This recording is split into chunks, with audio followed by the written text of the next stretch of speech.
အားလုံးပဲမင်္ဂလာပါရှင်အခုတခါဖတ်ပြပေးခြင်းနဲ့စာအုပ်ကတော့စာရေးသူလာဗန်ဒါပန်ရေးသားထားတဲ့ငါရဲ့ချစ်လာစွာသောဘဝလေးအတွက်ဆိုတဲ့ My Dear Life ကိုစာအုပ်ကလေးကိုဖတ်ပြပေးခြင်းပါတယ်နားဆင်ခန်းစားပေးကြပါအောင်ရှင်ဒီစာအုပ်ကလေးကိုတင်ဆက်ခွင့်ပေးဖို့စာရေးသူလာဗန်ဒါပန်ကိုလေးစားစွာပန်ကြားအပ်ပါတယ်ရှင်အမှားစာပန့်ရဲ့ရှေ့စာအုပ်တွေကတော့ healing energy ပေးတဲ့ပုံစံပဲမဲ့ပန့်ရဲ့ page မှာ post အောက်က comment တွေမှာမကြာခဏတွေ့ရတဲ့စာလုံးချင်လို့မိုတီပေးပါ lifestyle ကိုဘယ်လိုပြောင်းရမလဲဆိုတဲ့စာဖတ်သူတွေကြောင့်လက်တွေ့ကျကျနည်းလမ်းတွေကိုရှာဖွေခဲ့ပါတယ်ဒီစာအုပ်မှာအပိုင်းနှစ်ပိုင်းပါတယ်လို့ပြောလို့ရပါတယ်ပထမအပိုင်းကတော့စူးစမ်းရမယ့်အပိုင်းမှာbody weight ကိုပြောင်းလဲနိုင်ခဲ့သူတွေစာမဝဲဖြည့်တဲ့သူတွေရဲ့ tips တွေကိုအချက်အလက်ရှာခဲ့ရပါတယ်ဒီစာအုပ်လေးကလုံးဝပြည့်စုံသလိုလေးနက်တဲ့ motivation စကားကြီးတွေစာကြီးတွေတော့မပါပါဘူးဒါပေမဲ့စာဖတ်သူလူငယ်တွေကိုအထူးသဖြင့်ပြောင်းလဲခြင်းစိတ်ရှိတဲ့သူတွေကိုဒီ tips ကတော့အသုံးဝင်တယ်စိတ်အတက်အကျများပြီး motivation တွေအယမ်းမြင့်ချိန်အကုန်ထလုပ်ပြီးနောက်မှအဖျားရှူသွားတာမျိုးမဖြစ်အောင် challenge ပါထည့်ပေးထားပါတယ်။ဘာလို့လဲဆိုရင်အဆုံးထိသွားနိုင်တဲ့စိတ်ကပဲ result ကိုယူလာနိုင်ပြီးတန်မာဖို့လိုတာမို့လို့ပါ။ဒုတိယအပိုင်းကတော့နှစ်သိမ့်တဲ့အပိုင်းလို့ပြောရပါမယ်။အဲဒီလိုစူးစမ်းနေရတဲ့အချိန်မှာပြိုလဲခြင်းတာလက်လျှော့ခြင်းတာရှိမယ်။ဒါကသဘာဝပါပဲ။ကြောက်ရွံ့မိတာမဆန့်ပါဘူး။ကြောက်နေတဲ့အထိပ္ပယ်တစ်မျိုးကမဆုံးရှုံးခြင်းလို့ပဲ။ကိုလုံနေတဲ့အရာကိုတန်ဖိုးထားလို့ပါပဲ။ပြေးနေတဲ့ကလေးကိုတောက်လျှောက်ပြေးခိုင်းလို့မရပါဘူး။သူမောပန့်လာတဲ့အခါအနားယူခိုင်းရမယ်။ကြော်တက်သွားတဲ့ပြိုင်ဘက်ကိုမကြည့်ပဲကိုဂယုစိုက်ခိုင်းရမယ်။စာရေးသူပန်ကိုရိုင်းလေးအခုအထိစူးစမ်းနေရတဲ့သူမို့လို့နှစ်သိမ့်ခြင်းဖြင့်ဒုတိယအပိုင်းကိုရေးပေးထားပါတယ်။ဘဝရဲ့ခိုးတွေကိုဖန်တီးနိုင်တဲ့စာဖတ်သူလေးတွေဖြစ်ကြပါစေလို့လေးလေးနက်နက်ပဲဆုတောင်းပေးပါတယ်။ Lavender Pen Focus on your goal. Focus on your goal ဆိုတဲ့စကားလေးရဲ့နောက်မှာ You control your mind ဆိုတဲ့စကားလေးပါတွဲကပ်ပါမှရပါမယ်။စိတ်ကပဲအရာအလုံးပြောင်းလဲစေခဲ့တာပါ။ပြင်းပြီးလှုပ်ချင်တာမလှုပ်ချင်တာထက်ပူပြီးအားလျော်စေတာကတော့နှိုင်းယှဉ်မိတာဝေဖန်တာတွေပါပဲ။ဘသူဘလို့ပဲဝေဖန်ပါစေ။ကိုယ်စိတ်ကိုထိန်းချုပ်ပြီး goal တွေကိုအာရုံစိုက်ပါ။ study အတွက်သာမဟုတ်ပဲ lifestyle တစ်ခုလုံး glow up ပို့ကောင်းအောင်ဘလို့ goal တွေထားတဲ့လဲဆိုတာလေးကိုအခြေခံ list အနေနဲ့ပြောပြရရင်နံပါတ်1 self care လုပ်ပါမိန်းကလေးပဲဖြစ်ဖြစ်ယောက်ျားလေးပဲဖြစ်ဖြစ်အသားအရည်နဲ့ body လှပခြင်းဟာ confidence ရှိစေပြီးကျန်းမာစေတာမို့လို့အချိန်ပေးစူးစမ်းစေခြင်းနဲ့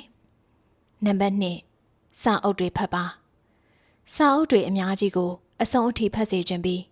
website တွေ online ကနေတဆင့်ဖြစ်ဖြစ်ရအောင်ဖတ်ပါဘာသာစကားအသစ်တွေကိုလည်းလေ့လာပြီးထူးခြားတဲ့စာအုပ်တွေကိုဖတ်စေခြင်းနဲ့နံပါတ်3ခိုင်မာတဲ့အခြေခံဝင်ငွေတစ်ခုရရှိပါစေငွေကိုရှာရတဲ့အကြောင်းပြချက်ကတော့အများကြီးရှိတာပေါ့လိုချင်တဲ့အရာတွေဝယ်နိုင်ခြင်းတလို့ချစ်တဲ့သူတွေကိုလိုလေသေးမရှိထားခြင်းနဲ့လိုအပ်တဲ့နေရာတွေမပြည့်စုံတဲ့နေရာတွေစီတက်နိုင်သမျှပေးကမ်းခြင်းနဲ့လက်တစုံဖြစ်ချင်တာမို့လို့ငွေတွေရှာခြင်းနဲ့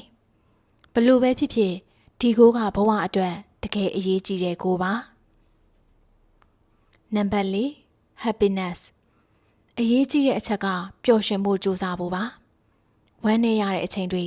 ပင်ပန်းနာကျင်ရတဲ့အချိန်တွေကိုရင်ဆိုင်ကြောဖြတ်နိုင်အောင်ကြိုးစားပြီးလွတ်လွတ်လပ်လပ်နဲ့ပြည့်စုံစွာရှိမောစေခြင်းနဲ့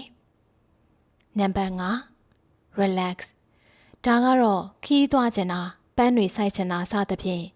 ကိုနှစ်သက်ရာဝါသနာကိုဘယ်အချိန်မှတော့လှုပ်ချင်နေဆိုတဲ့ကိုလေးပါဒီနှစ်တော့ဒီမျိုးလေးကိုရအောင်သွားမယ်ဆိုတဲ့ရည်ရွယ်ချက်လေးပါပဲဒါက life ကိုပိုကောင်းတဲ့ update ဖြစ်ဖို့လိုအပ်တဲ့အခြေခံကိုတွေပါ100 day challenge ဖြစ်ချင်နေဆိုတဲ့ဆုံးဖြတ်ချက်တွေကပဲဘဝကိုတဖြည်းဖြည်းပြောင်းလဲသွားစေတာတဲ့ငါစာစူးစမ်းပြီးဒီလိုအလုပ်မျိုးရခြင်းနဲ့ငါဝိတ်လျှော့လိုက်ပြီး အဝတ်အစားလှလှလေးတွေကိုစဝတ်မယ်ဒီလိုအတွေးတွေရလာတဲ့အကြောင်းရင်းကပိုကောင်းမွန်တဲ့ live ကိုဖြစ်ဖို့ဆုံးဖြတ်လိုက်တာပါပဲအနည်းဆုံးငါအခန်းတန့်ရှင်ရေးထလုပ်လိုက်ပြီးစိတ်ကြည်ကြည်လေးနေမယ်စာတစ်ပုဒ်လောက်ထားကြလိုက်မယ်ဒီလိုမျိုးဆုံးဖြတ်ချက်ချပြီးရင်တော့တကယ်ကိုထလုပ်လိုက်ပါကိုဘာအကြောင်းပြချက်နဲ့မှအချိန်ဆွဲခွင့်မပေးပါနဲ့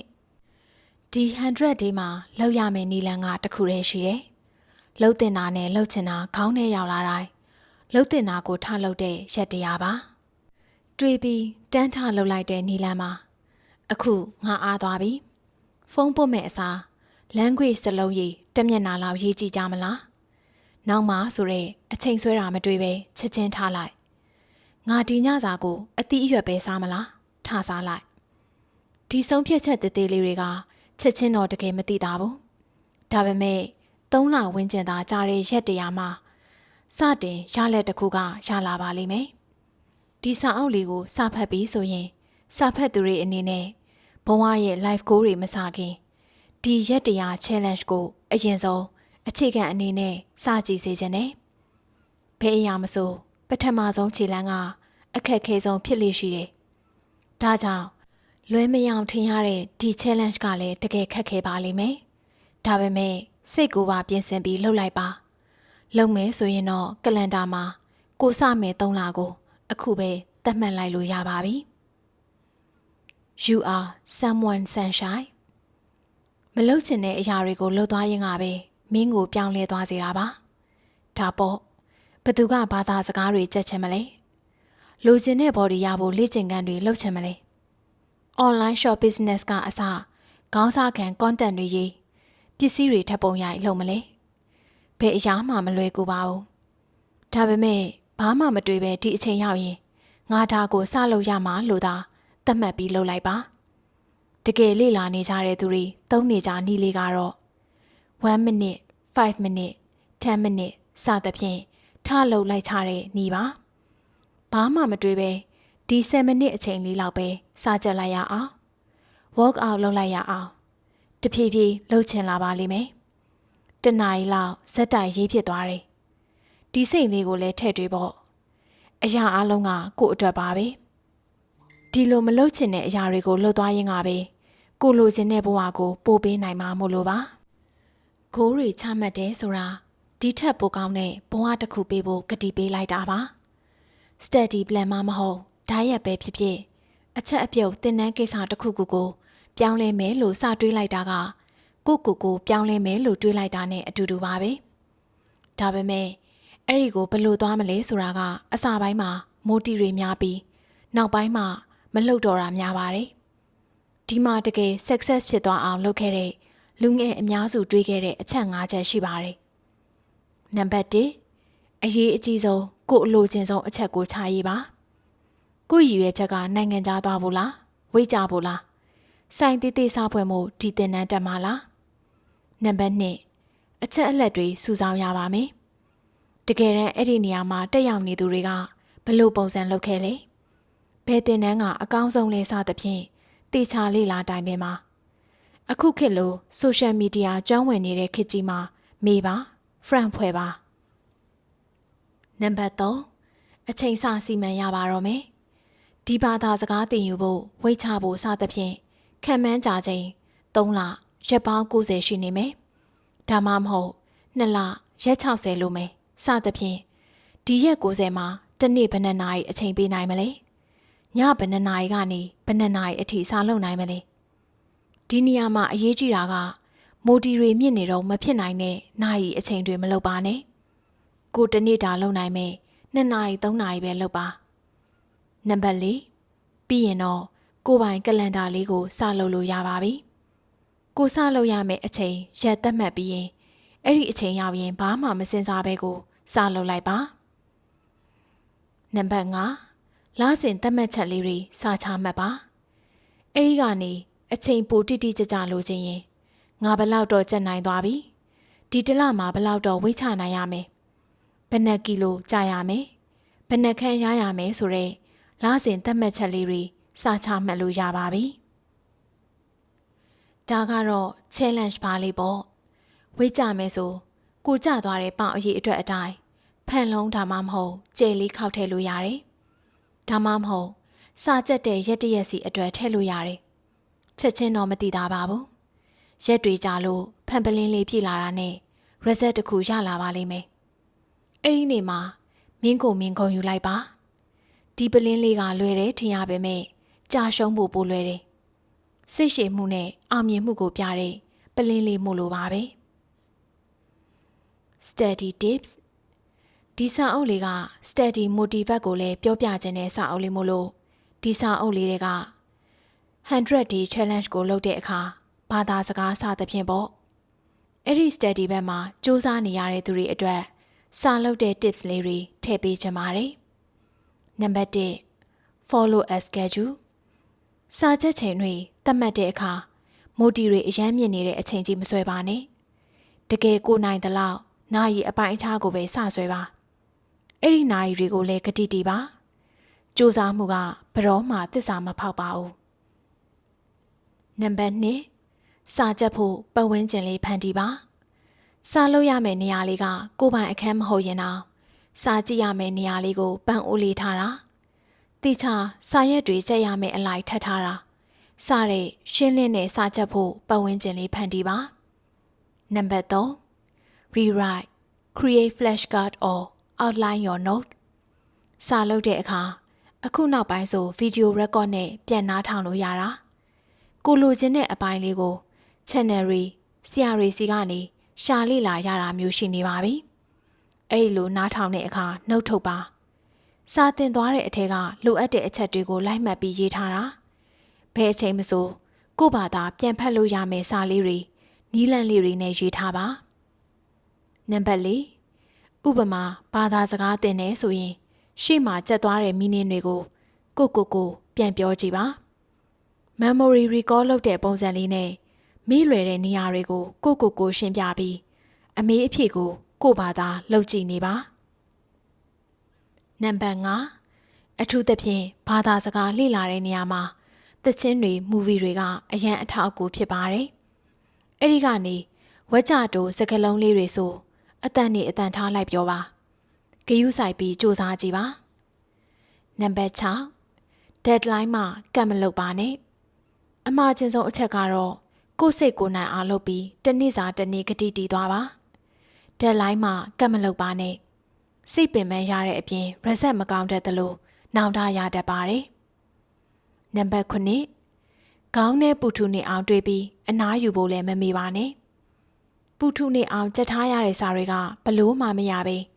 တညအိတ်မနဲ့ကြမှာထလို့ရင်ပူပြီးမှတ်မိတာမျိုးမကြခဏကြုံဘူးကြပါလိမ့်မယ် stress အရန်ပြီးတဲ့အခါအုံနောက်ကအလုပ်လုပ်ဖို့မလွယ်ပါဘူးအနားယူပြီးလမ်းလျှောက်ထွက်ပါစပွဲမှာပဲထိုင်ပြီး body ကိုပျက်စီးအောင်မနေပါနဲ့အလကားဖြစ်သွားတဲ့ကြိုးစားမှုဆိုတာမရှိပါဘူး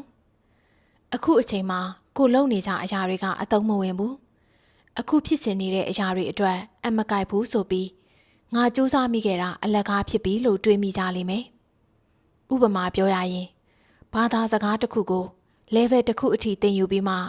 တခြားနိုင်ငံကိုသွားဖို့ဖြစ်လာတာမျိုးပေါ့အဲ့ဒီအတွက်ကုန်ခဲ့တဲ့အချိန်တွေကိုလုံးဝနောင်တမရပါနဲ့တစ်ချိန်မှာကိုစူးစမ်းမိခဲ့တဲ့သင်တန်းတွေဝါဒနာတွေကအသုံးချရမယ့်အချိန်တေချာပေါက်ရောက်လာတတ်ပါတယ်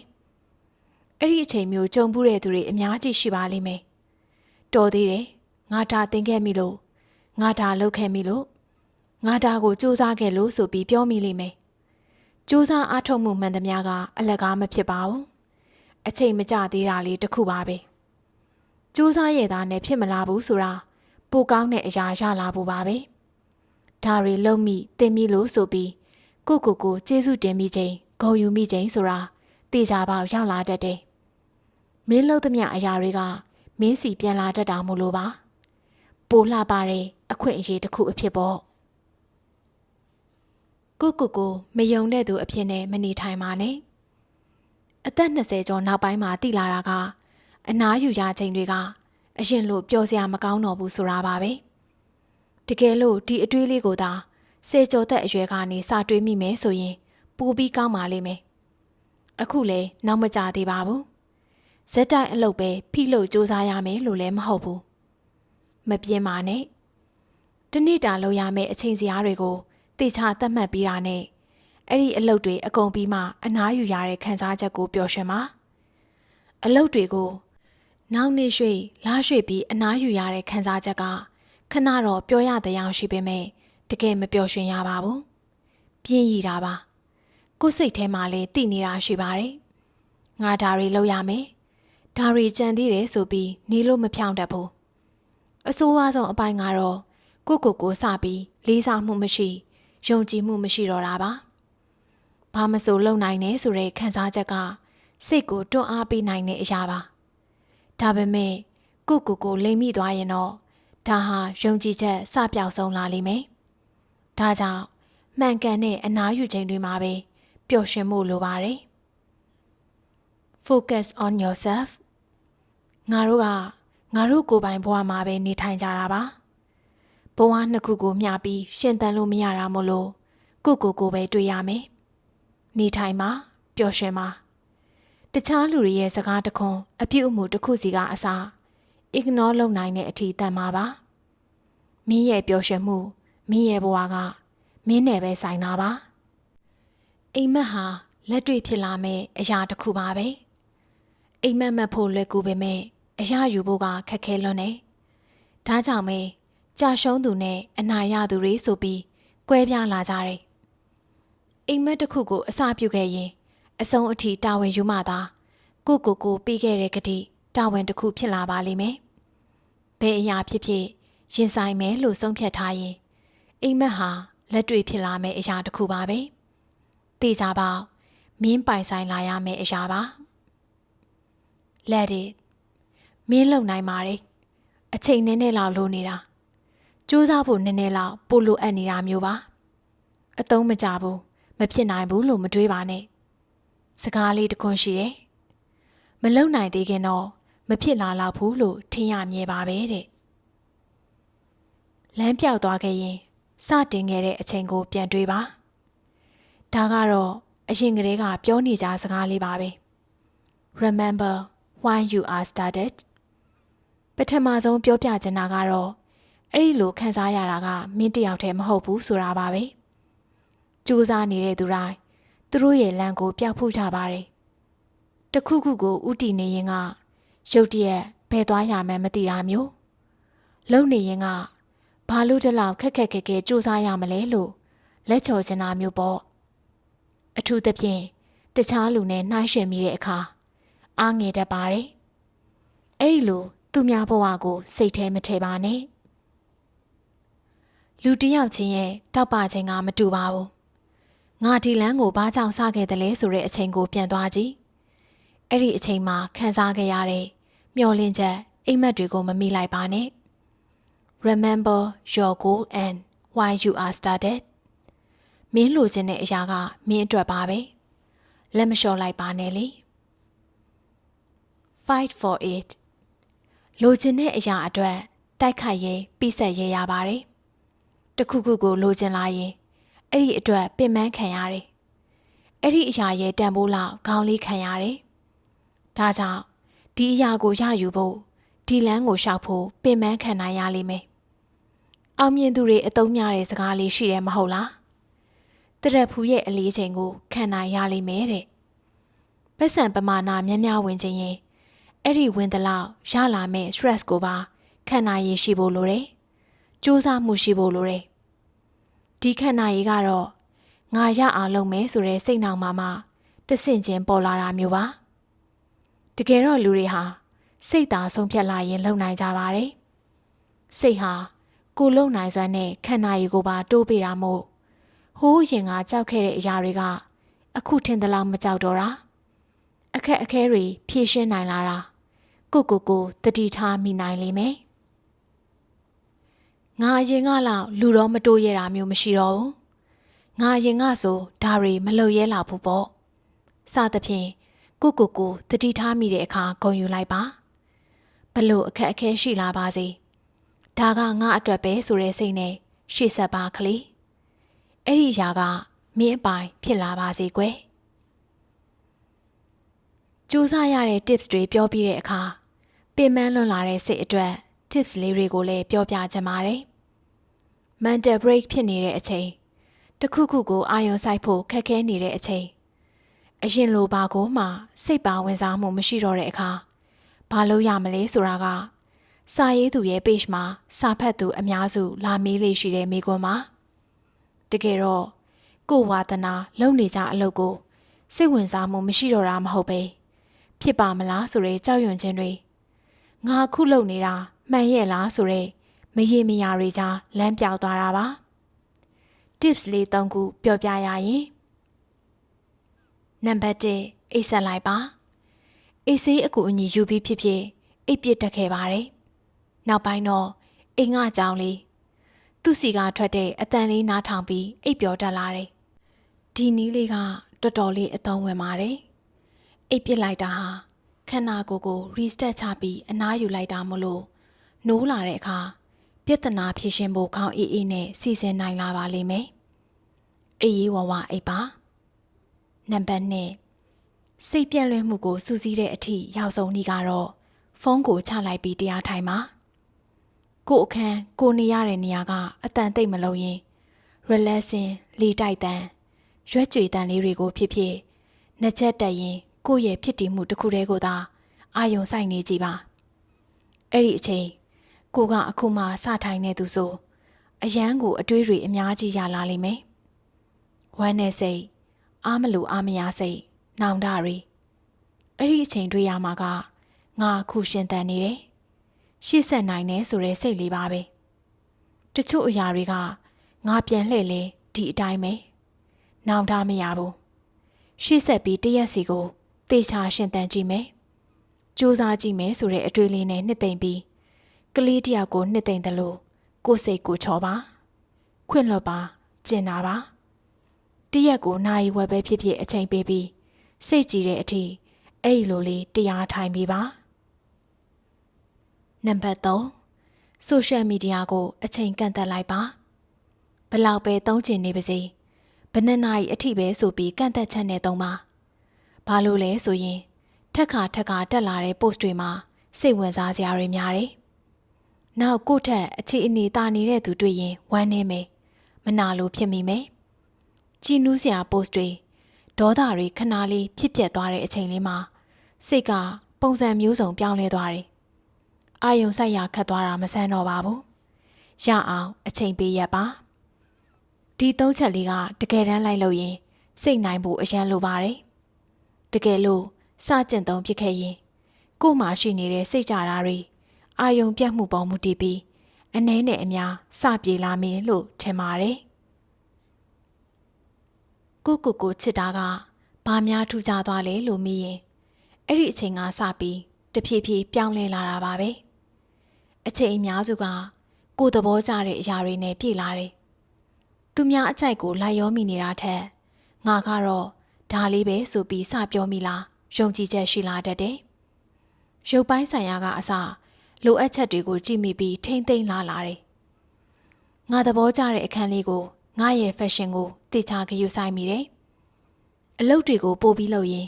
ကို့အိမ်မက်ကိုတေချာသိလာတယ်အရာအလုံးကကိုချစ်တက်လာတာကနေစခဲ့တာပါချစ်တဲ့သူကိုဂရုစိုက်စောင့်ရှောက်ပေးတယ်လို့မျိုးဖြည့်ဆည်းပေးလာခဲ့တာကိုချစ်တဲ့သူကိုသူများကလည်းချစ်လိမ့်မယ်တဲ့စချစ်ပေးလိုက်ပါတေချာပေါက်လှပစွာပြောင်းလဲလာပါလိမ့်မယ်အေးချမ်းခြင်းတစ်ပင်လေးဟာ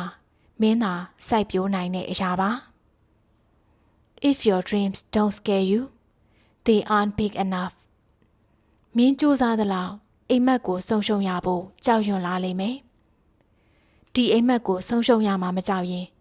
ဒါကမင်းတကယ်လိုချင်တဲ့အိမ်မက်မဟုတ်သေးသလိုဘာကိုမှမကြိုးစားရသေးလို့လည်းဖြစ်ပါတယ်။တကယ်တော့လုပ်ရမယ့်အလုပ်တွေကိုသာပို့လုပ်လိုက်ရင်ပြဿနာအများစုကပြေလည်သွားလိမ့်မယ်။မနှက်ဖြန်တွေကိုဘလို့ရင်ဆိုင်ရမလဲမသိရင်ဒီနေ့လုပ်ရမယ့်အလုပ်ကိုစူးစမ်းလိုက်ပါတဲ့စိတ်ပင်ပန်းနေတဲ့အချိန်ထိုင်ပြီးတွေးပိုညစ်နေမယ့်အစားစာပိုချက်လိုက် walk out လုပ်ပြီးချွေထွက်ခံလိုက်တေးကြတာကတော့မရက်တန့်လိုက်ဖို့ပါပဲဒီသတင်းတွေကြောင့် ဝေဖန်သူတွေကြောင့်ကို့အိမ်မက်ကိုမရက်တန်လိုက်ပါနဲ့အခုအခြေအနေအထိရောက်ဖို့တာအရင်ကမဖြစ်နိုင်ဘူးလို့တွေးခဲ့တယ်မဟုတ်လားဒီအထိစိတ်ပင်ပန်းခံနာကျင်ခံရောက်လာပြီးတော့မှဘလို့လို့လက်လျှော့တင်ပါမလဲပြီးဆက်ရတဲ့အဖို့အခါကပဲသွားကျင်တဲ့နေရာစီရောက်မှမို့လို့ထပ်ပြီးတီးခံလိုက်ရင်ကြိုးစားလိုက်ရင်ရပါပြီကြိုးစားမှုကဘယ်တော့မှသစ္စာမဖောက်ပါဘူးမင်းကြိုးစားခဲ့တဲ့အချိန်တွေစိတ်ပင်ပန်းမှုတွေကပဲမင်းကိုခေါ်သွားပေးမှာပါမင်းလိုချင်တဲ့အိမ်မက်မင်းရဲ့အပိုင်မို့လို့ပဲလေကောင်းတဲ့အရာဖြစ်တဲ့အချိန်ဘဝကဒီလိုလေးပဲရက်တန်သွားရင်ကောင်းမယ်လို့တွေးမိကြလိမ့်မယ်ဒါပေမဲ့မရက်တန်သွားဘူးမဟုတ်လားစိတ်ရှုပ်စရာတွေအခက်အခဲတွေပေါ်လာတယ်ဆိုတဲ့အချိန်မှလည်းအဲ့ဒီလိုပါပဲဘဝကဒီအတိုင်းကြီးပြီးသွားတော့မှလားလို့လည်းတွေးပေမဲ့ကောင်းတဲ့ကိစ္စလေးတွေပေါ်လာတတ်တယ်အခက်အခဲရင်ဆိုင်နေတဲ့အချိန်မှဆိုစိတ်ချမ်းသာစရာကိစ္စလေးတွေလည်းရှိနေတာကိုသတိထားမိလိမ့်မယ်ဒါကြောင့်တော်တော်လေးကိုရင်ဆိုင်ပြီးစိတ်ပင်ပန်းပြီးရပြီဆိုရင်ကောင်းတဲ့အခိုက်အတန့်တွေရရှိတော့မှာပါပဲအဲ့ဒီအဆင်ပြေနေတဲ့အချိန်ကိုယ့်ဘက်ကပို့ပြီးအခွင့်အရေးကိုရယူမယ်စူးစမ်းပြစ်လိုက်မယ်ဆိုရင်နောက်ထပ်ရင်ဆိုင်ရမယ့်ကိစ္စတွေနဲ့ကြုံချိန်မှာကိုဟာအတော်လေးတန်မာပြီးဖြည့်ရှင်းနိုင်တော့မှာပါပဲအလွယ်ဆုံးပြောရရင်တော့ပတ်စံရှာနိုင်ချိန်မှာအမြဲရှာနိုင်နေမှာပဲလို့ထင်ပြီးဖြုံးပစ်သုံးပစ်လိုက်ရင်မရှာနိုင်ချိန်မှာဘလို့တောင့်ခံနိုင်မှာတော့မလဲအရင်အနည်းတဲ့ထဲစုတင်တာစုထားခဲ့ရင်ခက်ခဲလာရင်တော့ကိုမှဖြည့်ရှင်းနိုင်ပါတယ်ဒါကြောင့်ဘဝမှာကောင်းတာတွေပဲကြုံချိန်မှာအယမ်းပျော်ရွှင်မနေပဲပို့ပြီးစူးစမ်းပြီးအခွင့်အရေးကိုယူပါစိုးနေတဲ့အချိန်ရောက်နေခဲ့ရင်လေဒီအတိုင်းကြီးပြီးဆုံးသွားမှာပဲလို့လက်မလျှော့လိုက်ပါနဲ့ကောင်းတဲ့အခိုက်အတန့်တွေကပြန်ရောက်လာမှာမို့လို့ပါဒီလောက်အထိရင့်ကျက်ရမယ့်အရွယ်တော့မဟုတ်သေးပါဘူးရင့်ကျက်ခြင်းရဲ့နောက်အထိပ်ပဲတစ်မျိုးကတိတ်ဆိတ်သွားခြင်းနဲ့ဒီအိမ်ရဲ့တာဝန်ကငါမှအပြည့်အဝရှိတယ်ဆိုပြီးအလုတ်တွေရှာနေတဲ့20ကျော်အရွယ်လေးကအိမ်မက်တွေနောက်လိုက်ရင်ပြန်ထရင်လဲရင်အမားတွေလှုပ်လို့ရသေးတဲ့အရွယ်ဒါပေမဲ့အမားလှုပ်လို့မဖြစ်တော့ဘူးသိခံရမှာပေါ့ငါ့ကိုပဲအားကိုးနေရတာဆိုတဲ့အတွေ့တွေကရင့်ကျက်ခြင်းတွေကိုဖြစ်စေခဲ့တာတကယ်တော့အဲ့ဒီလောက်အထိရင့်ကျက်ဖို့မလိုပါဘူးအိမ်မက်တွေနောက်လိုက်လို့ရပါတယ်စွန့်စားလို့ရတယ်အမားတွေလှုပ်လို့ရသေးတယ်အဲ့ဒီအမားတွေကသူများတွေကိုတော့ထိခိုက်မှုမရှိဘူးဆိုရင်မေ့ပစ်လိုက်ပြီးခွင့်လွှတ်လိုက်လို့ပိုရတယ်တကယ်လို့တိတ်ဆိတ်ရတယ်ဆိုရင်တော့ဒီလောက်အထိတော့မရင်ကျက်သေးနဲ့哦မင်းကအခုအထိလူငယ်လေးပဲရှိပါသေးတယ်ကွယ်စိတ်ထားကောင်းတဲ့သူတွေဟာရှင်သန်ဖို့ပိုခက်ခဲပါတယ်အတွေးများပြီးကျင်နာတတ်ကိုချင်းစာတတ်တဲ့သူတွေဟာပိုပြီးစိတ်ပင်ပန်းရတယ်သူ့မှာလည်းအခက်အခဲရှိမှာပေါ့ဆိုပြီးကြည်အေးခွင့်လွှတ်ပေးတတ်ကြတယ်ဒါပေမဲ့ကံတရားကဒီအတိုင်းမနေပါဘူးအဲ့ဒီလိုလူတွေကိုလက်ဆောင်ပြန်ပေးလေးရှိတယ်ကံကောင်းတယ်လို့ထင်ရတဲ့သူတွေဟာသူတို့ဘလောက်အထိစိတ်ထားကောင်းပေးခဲ့လဲဆိုတာကိုယ်တိုင်သာအသိဆုံးပါဒါကြောင့်အခက်အခဲကြုံရလှည့်စားမှုတွေခံရတိုင်းကိုယ့်ရဲ့စိတ်ထားကောင်းတာကိုဖျက်ဆီးမခံလိုက်ပါနဲ့အသက်ကြီးကြီးအဖိုးအဖွားတွေဈေးရောက်ရင်ပတ်စံပိုးပေးလိုက်တာမျိုး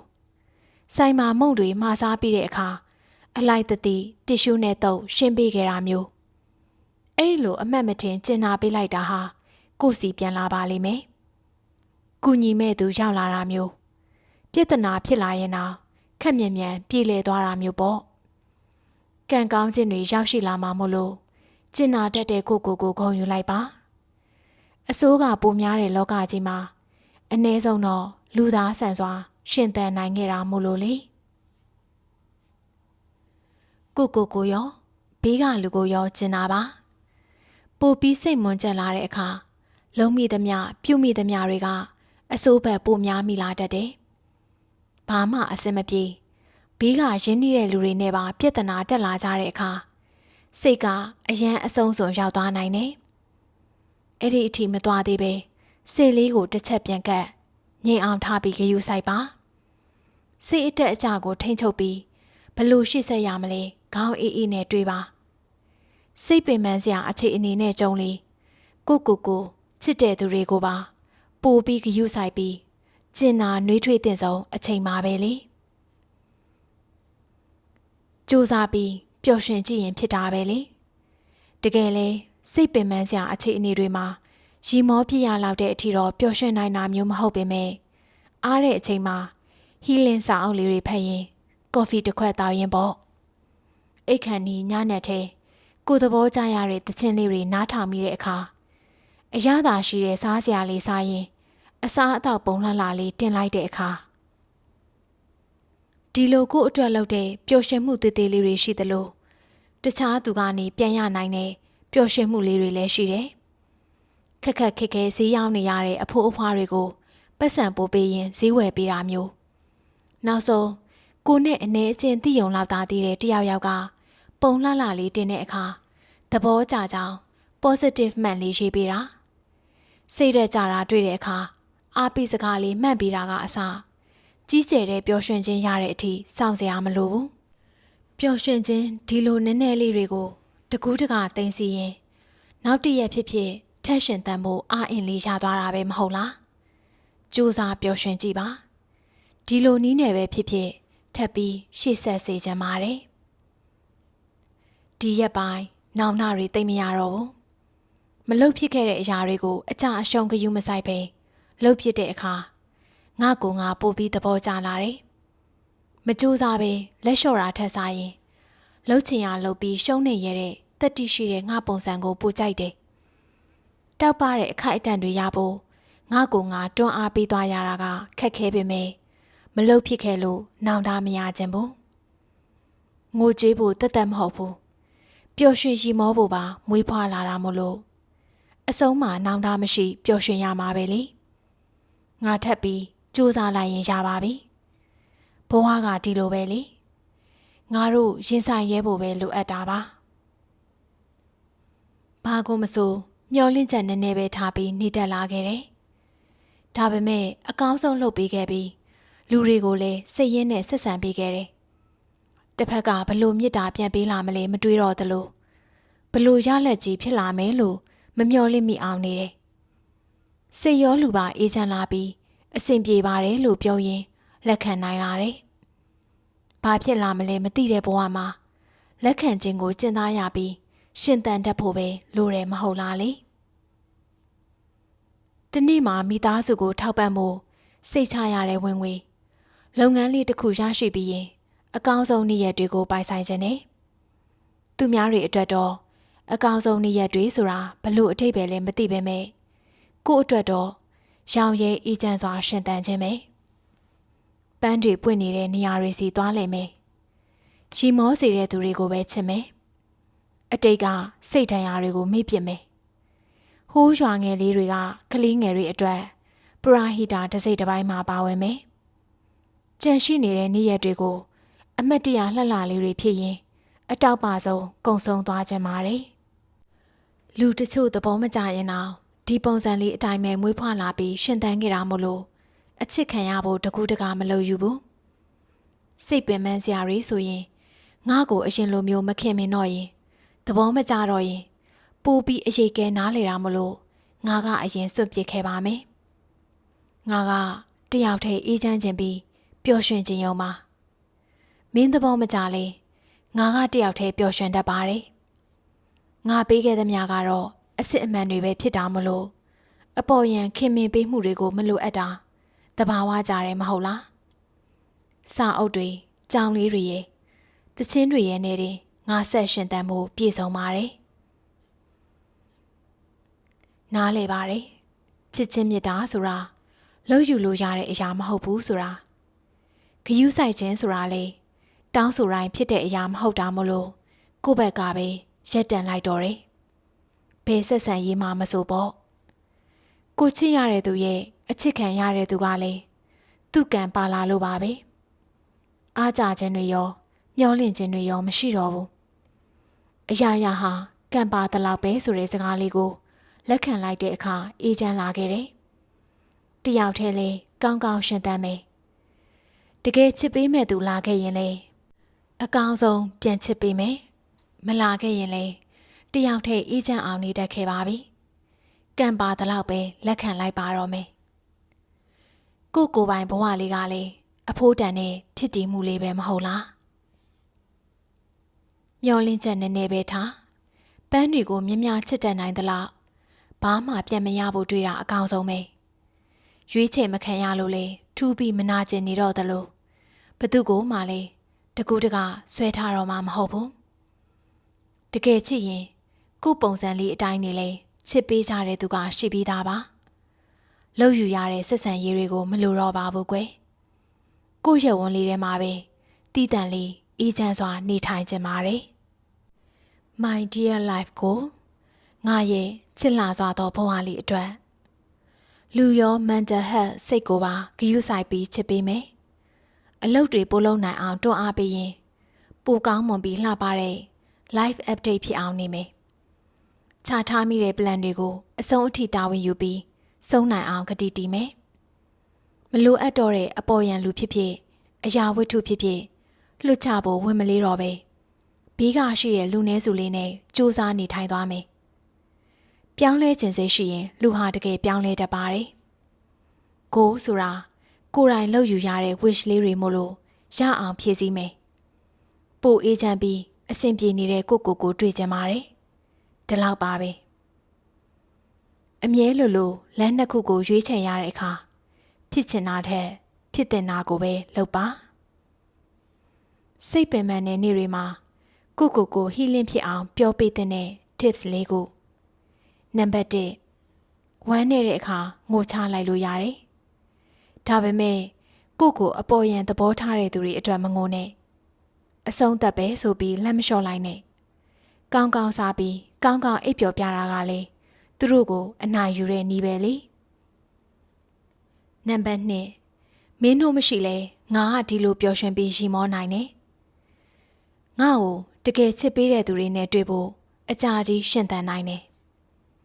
နံပါတ်3မင်းကအနိုင်ယူနိုင်တဲ့သူပါစိတ်ဖိစီးတာတွေစိတ်ပင်ပန်းတာတွေအကုန်လုံးကမင်းအသုံးမကျလို့မဟုတ်ဘူးအဲ့ဒီလောက်အထိမင်းကအနိုင်ယူနိုင်တဲ့သူမို့လို့ပဲနံပါတ်4အိမ်မက်တွေစီအရောက်သွားပါဘာအိမ်မက်မှမရှိတဲ့သူကဘာမှမပင်ပန်းဘူးမင်းဟာဖြစ်ချင်တဲ့အိမ်မက်တွေအပြည့်ရှိတဲ့လူတစ်ယောက်ဖြစ်တာမို့လို့ပင်ပန်းနေတာဖြစ်ပါမလားတွေးပူနေခဲ့တာတကယ်တော့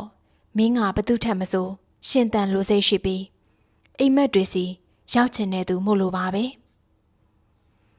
စိတ်ပင်ပန်းခြင်းတွေရှိတဲ့ရက်မှာအိပ်ပျော်ဖို့တောင်ခက်ခဲတယ်မဟုတ်လားဒါပေမဲ့အမောင်ဆုံးညနေမှာတော့လမ်းပြပေးတဲ့ကြယ်လေးတွေနဲ့လမ်းမိဝါလေးတွေကမင်းအတွက်ရှိနေပေအောင်မှာပါပဲဒီနေ့တရက်လောက်ဖြစ်ဖြစ်ပူလာမှုတွေကိုလွတ်ချရင်အေးချမ်းလိုက်ပါညလီပြေတွေရဲ့ကြယ်လေးတွေရဲ့မင်းရဲ့ပဲတိတ်တိတ်ဆိတ်ဆိတ်လေးနဲ့အခိုက်အတန့်လေးပဲဖြစ်ပါစေလွတ်လပ်ရင်ကဘာမှာခဏလောက်ရှင်သန်လိုက်ပါအဲ့ဒီလိုစကားလေးရှိတယ်မဟုတ်လားစိတ်ပင်ပန်းရတဲ့ရက်ပင်မဲ့တဘဝလုံးတော့မဟုတ်သေးဘူးလေဝမ်းနဲ့ရတဲ့နေ့တွေရှိတယ်ဆိုတာသိကြပေါ့ရီမောရတဲ့နေ့တွေရောက်လာတော့မှမို့လို့ပဲစူးစမ်းရင်ပင်ပန်းလာခဲ့ရင်ဒီ healing energy လေးယူပါတဖြည်းဖြည်းကိုချစ်ဖို့သိလာပေမဲ့နည်းနည်းလေးတော့လိုအပ်နေတော့မယ်မနေ့ကထက်ဒီနေ့ရဲ့ကိုပိုချစ်ပိုဂရုစိုက်ပြီးကျင်တာပါပိုပြီးနှွေးထွေးပါအတိတ်ကပြင်မရတဲ့အမားတွေအတွက်ခွင့်လွှတ်လိုက်တော့နော်သူများတွေကိုတောင်ကြည်အေးပြီးအပြစ်မယူတတ်တဲ့လူသားလေးကကိုကြမှာအဲ့ဒီလောက်အထိအပြစ်ကြီးခံယူတဲ့နာမဟုတ်တာမို့လို့လေဒီနေ့လေစူးစမ်းခဲ့တယ်မဟုတ်လားမင်းရဲ့အိမ်မက်တွေကိုလက်တွေ့အဖြစ်ပြောင်းလဲဖို့ချက်ချင်းကြီးတော့ဘယ်ရောက်နိုင်အောင်မလဲတလှမ်းချင်းပေါ့တိတ်တော့မသိတာပဲမဲ့တရက်ချင်းစီစူးစမ်းသွားရင်ရယူနိုင်မှာပါမနှက်ဖြန်ကမင်းအတွက်လှပတဲ့နေ့လေးဖြစ်ပါစေ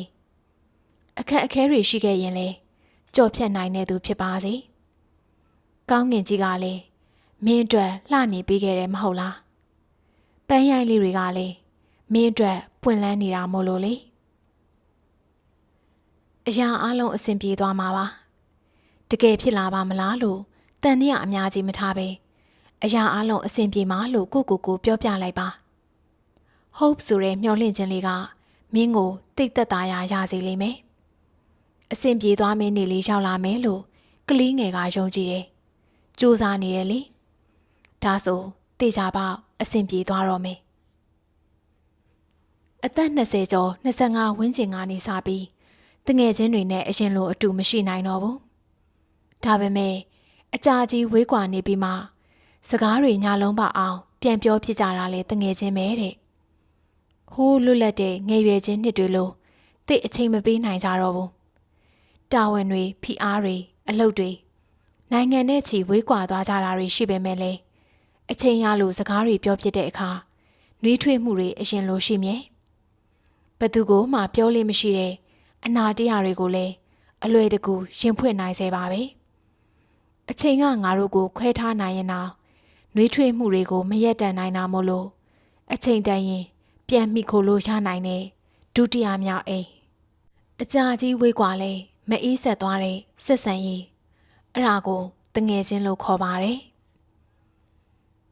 လမ်းပြောက်သွားတဲ့အခါမှာဒီစကားလေးတွေကိုပြောပြချင်ပါတယ်ဆုံးရှုံးသွားတဲ့အရာတွေဟာပိုကောင်းတဲ့ပုံစံနဲ့ပြန်ရောက်ရှိလာတတ်ပါတယ်တငယ်ချင်းချစ်သူ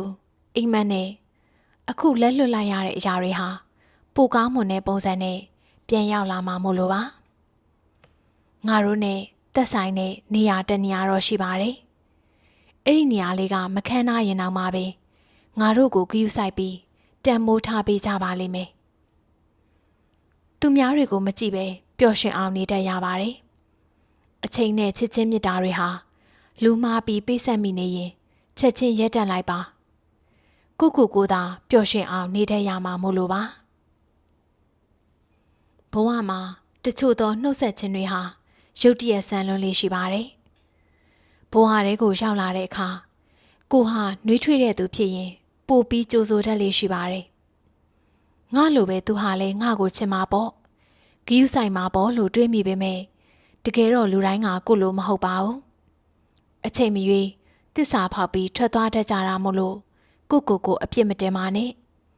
လူတိုင်းကကိုလိုမဟုတ်ပါဘူးရဲတက်လိုက်ပြီးမှားတာရှိရင်ပြောပါလို့သွားဆွဲမထားလိုက်ပါနဲ့ချစ်တက်ခဲ့ပြီးယုံကြည်မိတာကလည်းအားနေချက်မဟုတ်ပါဘူးနေရာမှန်ပေးရမယ်လို့နဲ့မတွေ့ရသေးလို့ပါအဲ့ဒီစကားလေးရှိတယ်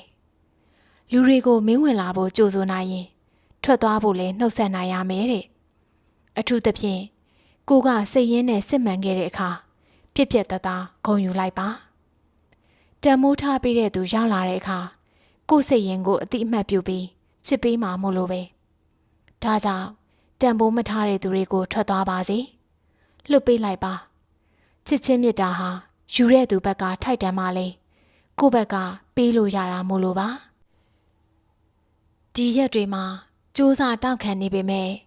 ပင်ပန်းလွန်နေပြီဆိုတာသိပါတယ်လူပဲလေပင်ပန်းတတ်တာပဲဒီတညတော့ overthinking တွေမတွေ့ပဲနှစ်ချိုက်အနားယူလိုက်ပါ Dream Catcher လေးရဲ့ message မင်းရဲ့အိမ်မက်ဆိုတွေကနေကာကွယ်ပေးမှာမလို့အေးချမ်းလှပတဲ့အိမ်မက်လေးတွေမှတ်ပါစေဒီညတော့လှပတဲ့အိမ်မက်လေးတွေကို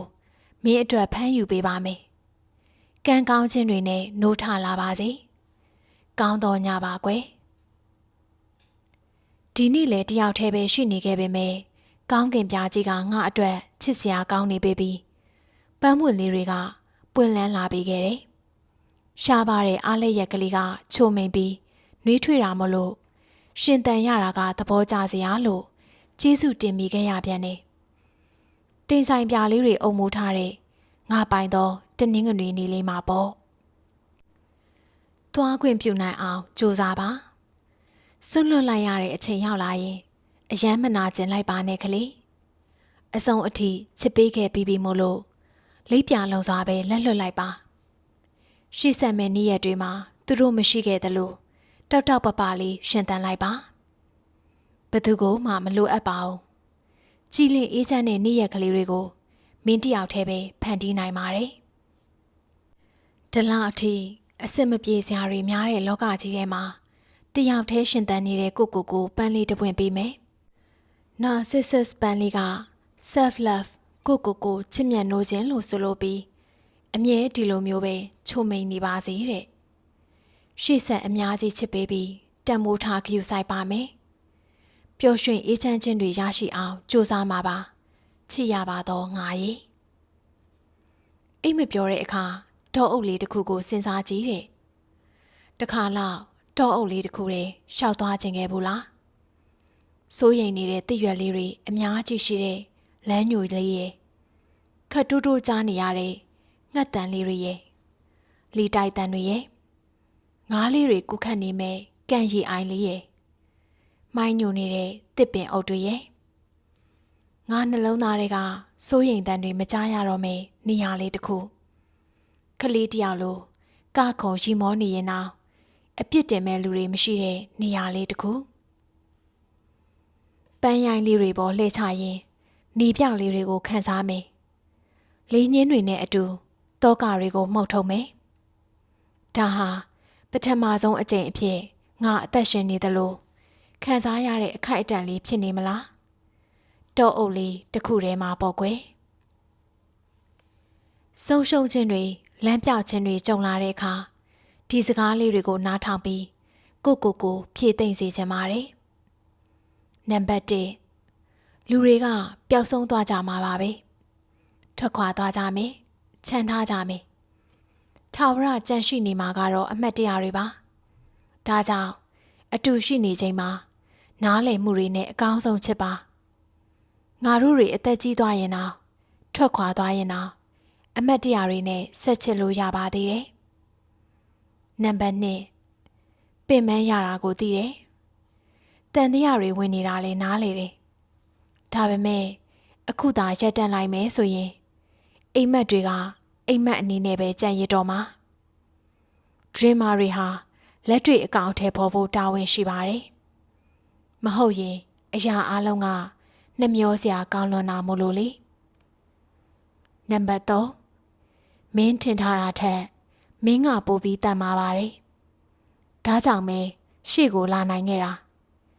မင်းကိုမင်းမသိလောက်အောင်မင်းကတတ်တည်ရှိတဲ့အကြောင်းမင်းကိုသိစေချင်ပါတယ်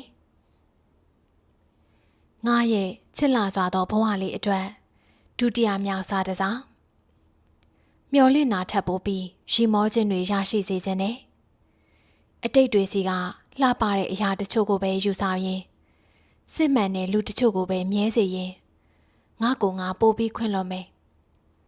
အရေးပါတဲ့အရာတွေကိုပဲ focus ရင်နာကျင်ပင်ပန်းခဲ့ရတဲ့စိတ်ဒဏ်ရာတွေကိုတဖြည်းဖြည်းချင်းနှစ်သိမ့်ကုစားသွားမယ်ပို့တန်မာတဲ့ version အဖြစ်နဲ့ပြန်စတင်မယ်ငါကိုယ်တိုင်နဲ့ငါကိုအရှိအတိုင်းချစ်ပေးတဲ့လူနည်းစုကိုတန်မိုးထားပြီးကာကွယ်ပေးမယ်အိမ်မက်တွေစီခြေတလန်းချင်းနှိခတ်သွားရင်ဘလို့အခက်အခဲရှိပါစေဆက်ပြီးစူးစမ်းရှင်သန်သွားမယ်အေးချမ်းရာကောင်းကင်ပြအောက်မှာပျော်ရွှင်ခြင်းပန်းဝါလေးတွေကိုတေချာပေါက်ပွင့်လန်းစေခြင်းပါတယ်မင်းဘဝမှာတန်ဖိုးအရှိဆုံးကမင်းပါပဲကြာရှုံးတာတွေရလာတိုင်းကိုမနှိမ့်ချပြနဲ့စိတ်ပင်ပန်းမှုတွေရလာတိုင်းငါအသုံးမကျတာကြောင့်လို့မတွေးနဲ့စွန့်ပစ်ချန်ထားခံရတာကလေမင်းအမှားလုံးပြီလို့မဟုတ်ပါဘူးကိုဘဝမှာတန်ဖိုးအရှိဆုံးကကိုလို့ပဲတွေးပြီးအတွေးတွေနဲ့မနှိမ့်ဆက်ပါနဲ့ You are very precious so take care of yourself မင်းကဒီကဘာမှာအဖိုးတန်တဲ့ဖြစ်တည်မှုလေးမို့လို့မထိခိုက်အောင်ဂရုစိုက်ပါကလေးငယ်မင်းကအလှဆုံးသူမဟုတ်တလို့အတော်ဆုံးလည်းမဟုတ်နိုင်ပါဘူးဒါပေမဲ့ပြီးပြည့်စုံပါတယ် I hope you tell yourself you are beautiful မင်းကလှပတဲ့လူသားလေးပါဒါကိုယုံကြည်စေချင်ပါတယ်သူများအမြင်တွေကမင်းရဲ့ဘဝမဟုတ်ပါဘူးကိုသာလှတယ်လို့မြင်ကြည့်ပါအမာရွတ်တွေဟာလေနာကျင်ခြင်းကိုရင်ဆိုင်နိုင်ခဲ့တဲ့ဂုဏ်ယူစရာအဖြစ်လောကကြီးမှာအပြည့်စုံဆုံးသူဆိုတာမရှိသလိုအလှပဆုံးမိန်းကလေးဟာလေတစ်ချိန်အိုးမင်းသွားမှာပါပဲငယ်ရွယ်ခြင်းမှာအလှပဆုံးမိန်းကလေးကိုပြုံးပြလိုက်ပါကျင်နာပါတခါတလေကြာကိုဆွဲလန်းမိတဲ့သူကိုချီနှောင်မိတဲ့အရာတွေကပဲ ကိုဆွဲချနေခဲ့တာပါ When we let go we grow တချို့အရာတွေကိုဆွန့်လွတ်လိုက်မှငါတို့ကပိုတောက်ပါလာတာအပေါ်ယံတွေခွာချတဲ့အခါငါတို့ကိုငါတို့မြင်နိုင်လိမ့်မယ်တောက်ပစွာရှေ့ဆက်နိုင်ပါလိမ့်မယ်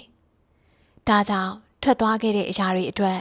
မျက်ရည်တွေကိုတိတ်လိုက်ရအောင်အခက်အခဲတွေရင်ဆိုင်နေရတာကမင်းတယောက်တည်းဘယ်တော့မှမဟုတ်ပါဘူး You are not alone မင်းလိုပဲအတိတ်တွေကနေလွတ်မြောက်ဖို့ကြိုးစားနေတဲ့သူတွေလောကကြီးမှာလူကောင်းတွေလည်းရှိပါတယ်သူတို့ကမင်းနဲ့အတူရှိနေတာမလို့တယောက်တည်းလို့ဘယ်တော့မှဝမ်းမနေပါနဲ့မင်းရဲ့နာကျင်မှုတွေကိုနားလည်ကြပါတယ်မင်းတယောက်တည်းမဟုတ်ပါဘူးဒါကြောင့်လက်လျှော့ဖို့မတွေ့ပဲအတူစူးစမ်းပြီးရှင်သန်ရအောင်ပါလှပတဲ့အရာအလုံးကဖြစ်လာဖို့အချိန်ယူရပါတယ်ဒီစကားလေးကိုရှေ့ကစာအုပ်ထဲမှာလည်းပြောခဲ့ဘူးပေမဲ့စူးစမ်းနေတဲ့စာဖတ်သူလေးတွေအတွက်ထပ်ပြောပြပေးချင်ပါတယ်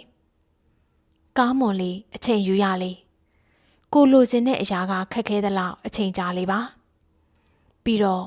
လူတစ်ယောက်နဲ့တစ်ယောက်ရဲ့အချိန်ကလုံးဝမတူညီသလိုအောင်မြင်မှုချင်းကလည်းကွာခြားပါတယ်ဒါကြောင့်ကိုရှိစောစောရောက်အောင်မြင်သွားတဲ့သူတွေကြည့်ပြီးစိတ်ဓာတ်ကြမခံနဲ့ကိုရဲ့ရက်ဆက်ကပိုကောင်းမွန်မှာမို့လို့ပိုအချိန်ကြာနေတာလည်းဖြစ်နိုင်ပါတယ်လှပတဲ့အရာအလုံးကပြီးဆက်လေးတန်ဖိုးကြီးလာလေးမို့လို့ပါပဲပြောင်းလဲခြင်းကိုလက်ခံပါဘာလို့ဆိုလောကကြီးမှာတည်မြဲတယ်ဆိုတာမရှိသလောက်မို့လို့ပါပဲတခုခုကပြောင်းလဲသွားတဲ့အခါလူတစ်ယောက်ကအရင်လိုမဟုတ်တော့တဲ့အခါအဲ့ဒီအရာကနာကျင်ရတယ်မဟုတ်လားဒါပေမဲ့လက်ခံလိုက်ပါလောကမှာငါတို့အတွက်ထာဝရအတူရှိနေပေးနိုင်တဲ့သူဆိုတာမရှိတော့ပါဘူးဒါကြောင့်ပျော်ရွှင်အောင်နေပြီးဒါကငါရှင်သန်ရမယ်ငါပိုင်တဲ့ပျော်ရွှင်မှုဘဝလိုနေလိုက်ပါပိုကောင်းတဲ့သူတွေနဲ့ဆုံရပြီးပိုလှပတဲ့ဘဝကိုရရှိပြီးပိုပျော်ရွှင်တဲ့ကလေးဖြစ်လာမယ်လို့ယုံပါတယ်စောင်းရသည့်ပန်းကလေးဘာလို့ဒီနာမည်လေးကိုပေးရလဲဆိုရင်ຫນွေဦးမှာစောစောပွင့်တဲ့ပန်းလေးတွေကိုကြည့်ပြီး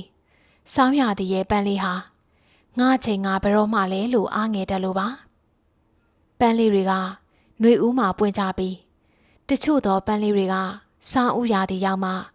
နှင်းထန်ကိုရင်ဆိုင်ပြီးခက်ခက်ခဲခဲနဲ့အလားဆုံးပွင့်ကြတယ်အချိန်အခါတစ်ခုကိုစိတ်ရှိရှိနဲ့ဆောင်ပါနည်းနည်းတော့ခံရခက်ပေမဲ့လောကကြီးကစမ်းသပ်နေတာလို့ယုံကြည်လိုက်ပါပိုကောင်းတဲ့ဆုလက်ပေးဖို့ကိုပေါ့မင်းရဲ့အချိန်ခါကိုရောက်လာရင်အလုံးထက်အလားဆုံးဖြစ်နေမှာပါပျော်ရွှင်ဖို့ကိုများမိနေလေသလားလက်တွေကိုရှင်ဆိုင်ရလွန်းလို့ဆူတောင်းဖို့ကိုရောမိနေခဲ့ပြီလားသိကြတာကတော့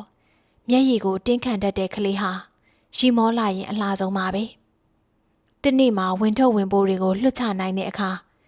အလားဆုံးမျက်နှာလေးကိုပြန်ရရှိဖို့မျှော်လင့်ပါတယ်ဆူတောင်းခြင်းတွေကိုပြန်ယုံကြည်နိုင်တဲ့နေ့လေးရောက်လာပါစေ I deserve better and move on ဒီစာကြောင်းလေးကပြဿနာအများစုရဲ့အဖြေပါပဲ Magic word လို့သာသုံးလိုက်ပါဘာပြဿနာတွေကြုံခဲ့ရသလဲဆိုတာအရေးမကြီးဘူးဘလို့စိတ်ပြက်စရာလူတွေနဲ့ဆုံရသလဲဆိုတာသိအရေးမပါပါဘူးအရေးအကြီးဆုံးကငါကဒီထက်ပိုကောင်းတဲ့အရာနဲ့ထိုက်တန်တာမို့လို့ move on ရှေ့ဆက်သွားပြီဒါကြောင့်စိတ်ညစ်စရာအရေးမပါတဲ့လူတွေပြဿနာတွေကြုံရင်ခေါင်းနဲ့ထည့်တင်သလောက်ထည့်ဖြည့်ရှင်းပြီးရင်ဒီစာကြောင်းလေးကိုသာရွတ်လိုက်ပါ I deserve better and move on